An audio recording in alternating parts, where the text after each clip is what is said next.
Good evening, this was Shah Mitchell coming to you live from the YouTube channel. So, two of my part series, the week that was college football history review, the 1980 college football season, week 10, November 8th, 1980. Let's get into it. Wake Forest beat Duke 27-24. Next, Georgia Tech tied with number one Notre Dame 3-3. It apparently didn't pay to own AP top spot this November. With 4:44 left, number one Fighting Irish needed tying 37-yard field goal by kicker Harry Oliver, who earlier hit crossbar from 27 yards out to keep alive their quickly fading national title aspirations. Notre Dame offense moved into Georgia Tech territory on numerous occasions before stalling on turning ball over. Irish lost three fumbles in the fourth quarter alone and had turnovers overall. Yellow Jackets kicker Johnny Smith had given his upset-focused teammates 3-0 lead with field goal.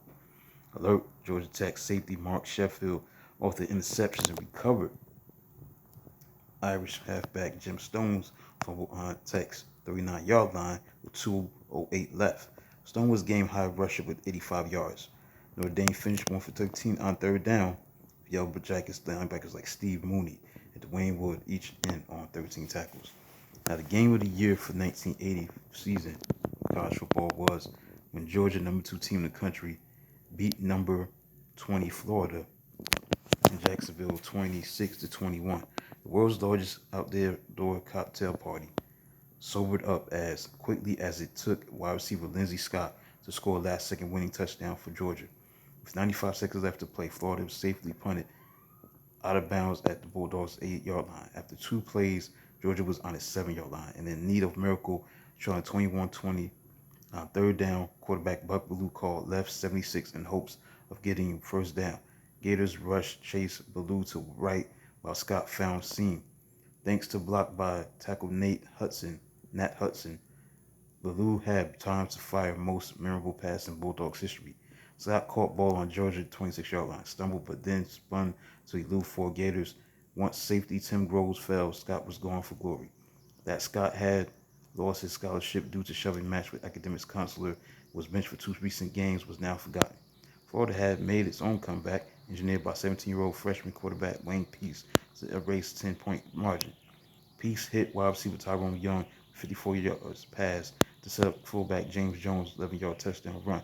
And subsequent Peace to Young two-point conversion pulled Gators within 20-18. So Young, surprise, started with no catches coming into the game, took advantage of double coverage that limited wide receiver Chris Collinsworth.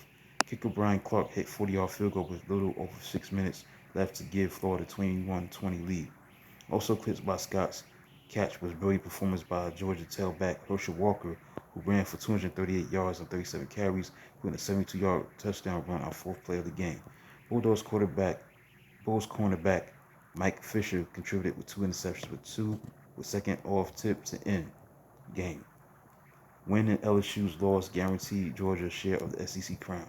Georgia Tech's tie with Notre Dame allowed Georgia to occupy number one for the first time since November of 1942. Alabama,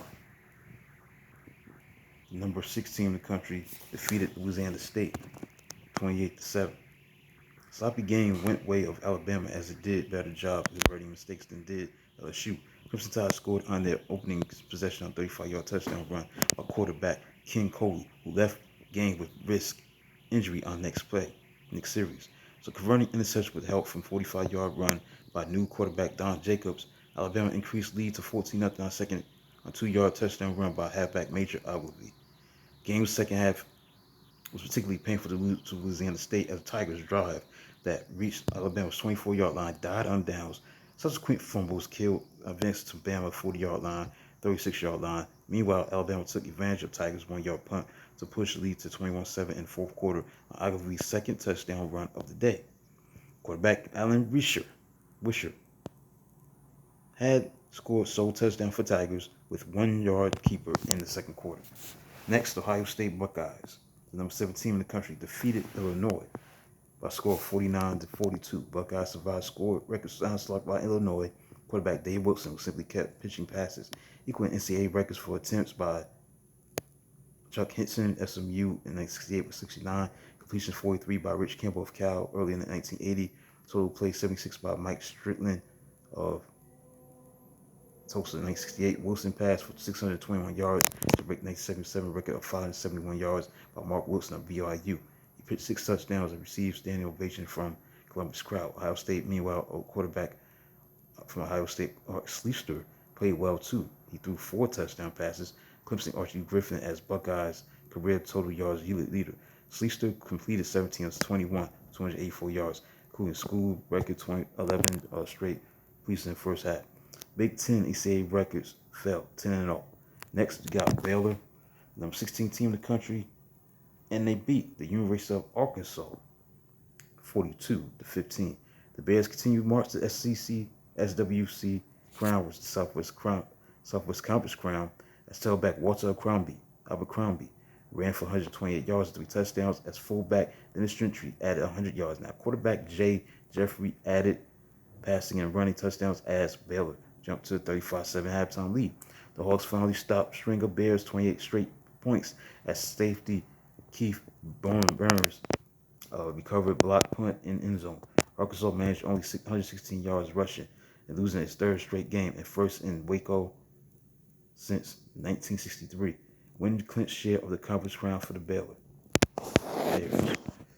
Oregon defeated number 8 UCLA 20-14. Bruins sudden losers of 2 straight in Pac-10 were hampered by first quarter injury to star tailback Freeman McNeil. With UCLA's big gun out, Oregon built 17-7 halftime lead as quarterback Reggie Ogburn sparkled through air and ground. Bruins pulled within 17-14 on quarterback Tom Ramsey's 4-yard touchdown run. And then after surrendering field goal to Oregon, marched to Duck 6-yard line where they faced first and goal. Ramsey swept right into the arms of Ducks to defensive tackle Vince Goldsmith. Ramsey then missed 3 straight passes. The Bruins were losers. Next, Washington State defeated Oregon State 28-7. It's the final game we're going to be talking about as the Cougars took control of contest with 21 points second quarter as quarterback Samoa ran for 7-yard touchdown through 25-yard touchdown pass to tight end Pat Beach. Rushing for 263 yards, Washington State prevented rally by retaining ball. Running backs Tim Harris and Mike Washington led the ground Cougars onslaught. Quarterback Ed Singler put Beavers on board on third quarter with 5-yard touchdown pass to wide receiver Victor Simmons. It's like who's look at the week that was college football history review, the 1980 college football season for week number 10. The games that played on November 8th, 1980, week 10. Let's look at November 10th, the AP poll. The top 20 look like this. Florida was number 20. Florida was number 20. 19 was Mississippi State. Southern Methodist was 18. 17 UCLA. 16 Purdue. 15 North Carolina. 14 South Carolina. 13 Brigham Young. 12 Baylor. Number 11 was Michigan. The top 10 round out is this. Number 10 Oklahoma. Number 9 Penn State. 8 Pittsburgh. 7 Ohio State. 6 Notre Dame. 5 was Alabama. 4 Nebraska. 3 Florida State. Southern California 2. And number 1 was Georgia. So that concludes a look at week number 10 for November 8th, 1980. The games that were played on November 8th, 1980. Week number 10, the college football history review, the 1980 college football season, the week that was. Please like, subscribe, and comment on the channel. Do a video of this match too on Thursday. Until then, talk to you soon.